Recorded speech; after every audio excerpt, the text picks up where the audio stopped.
Hi everyone, thank you so much for tuning into my channel. Today I'm sharing how I make Singaporean rice with chicken and vegetable noodles. It's extremely delicious and it's really very easy, and you can do a lot of the things before time, which makes it even faster.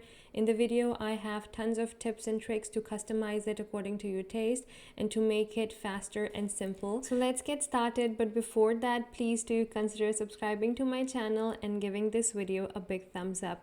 So to start with, I'm going to start boiling my noodles. I had one packet, 454 grams of spaghetti, and I'm gonna follow the package instructions, which said to boil in 15 cups of water, I believe, for about 10 to 12 minutes. But please do read the labels on your packet and make sure to salt your water prior. Once it comes to rolling boil, you just put your noodles in and you cook it till you don't see any speck in the middle, because you don't want to be 80% done, you want this to be 100% done. And to stop the cooking process, I am going to wash it with cold water. Just rinse it until it's cool to the touch, and this is optional. I'm gonna add some sesame oil. You can use any oil, it just brings a little bit more flavor, and it also helps keeping the noodle strands separated. So let's keep that aside and start with the rest of our ingredients. So these are the noodles that we just boiled, and for vegetables I have half diced bell pepper. Everything is julienne, and I have about one small onion, and I also had 3 to 4 green onions. I had quarter cabbage that I also julienned, and 2 large carrots. You can customize the vegetables according to your taste. And then I have some ginger garlic. In the noodle layer I'm also going to add some chicken cubes, and here I had about 2.5 cups of rice, and rice I boil just before I want to assemble it. Once everything is done, that's when I boil my rice.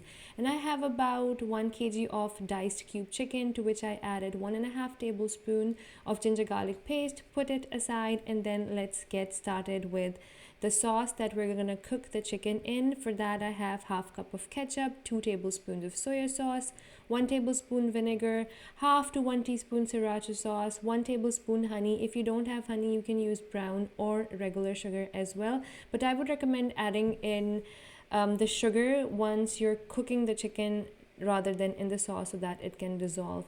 So now let's start cooking the chicken. My pan is on medium high right now. I added 1 tablespoon of regular cooking oil, and then I'm just going to cook the chicken till most of the water is evaporated, about 60 to 70%, because we do want to make sauce with it. So once the chicken starts to cook, try it, break a piece and see if the chicken is raw, keep cooking it. But once the chicken is fully done, that's when I like to add the sauce. You can see at this point I have fairly reduced amount of liquid in the chicken, so I added all the sauce. Also, if you want it to be more saucy, you can add more ketchup or more tomato puree into this. If you want it even richer, add tomato puree.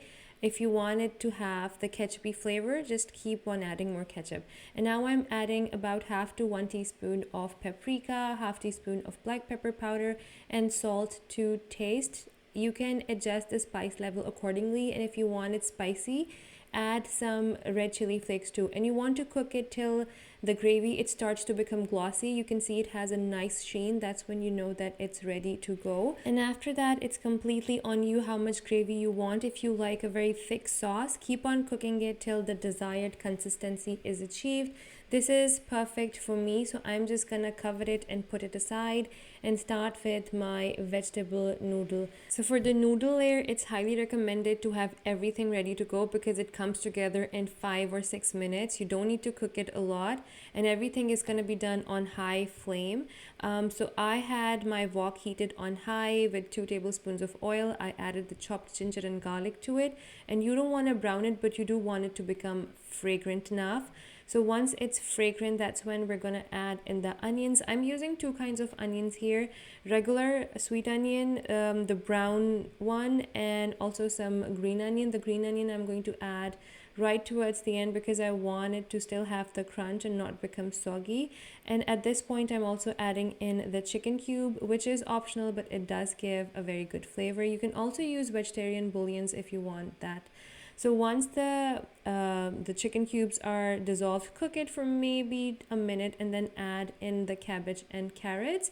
And you can also chop the vegetables the night before to make this process really fast and simple for you. The next day it'll just take you half an hour to put everything together. So stir the cabbage and the carrots for maybe a minute and then add in the capsicum. They don't take long at all to cook, so maybe 30 seconds, and then I added in some sugar, salt, and black pepper. Sugar really enhances the flavor of the vegetables, so don't skip it. And once you see that all the vegetables are super vibrant, they're glossy, you know it's time to add in the noodles and just toss it in. The entire process for making the noodle layer should not take you more than 10 minutes, because once you close the lid on it and you stop cooking, the steam is still going to be there and it's going to still keep cooking those vegetables, so you don't want them to lose any crunch and color. So at this point I adjusted the black pepper and I'm adding some soya sauce so that my vegetables, they stay true to their color, and my noodles, they become a little brown and acquire the taste from the soya sauce. If you ever wondered why your vegetables are getting all browned up, it's because you're adding soya sauce before you add in the noodles. And I added the spring onions on top and they're gonna cook in the steam. Just close the lid and let it be, and start with the drizzle, that the sauce that we're gonna drizzle, which is very easy actually. It's only mayonnaise, ketchup, and chili or sriracha sauce, and a pinch of salt and pepper. You can completely customize it according to your taste. Add more mayo, add more ketchup, add more chili sauce, whatever tastes good for you. So for me, I had about half cup of mayo, 2 tablespoons of ketchup, about 2 tablespoons of chili garlic sauce, and a pinch of salt and pepper. Mix it, put it in a Ziploc or a squeeze bottle, and that is it. Your drizzling sauce is ready.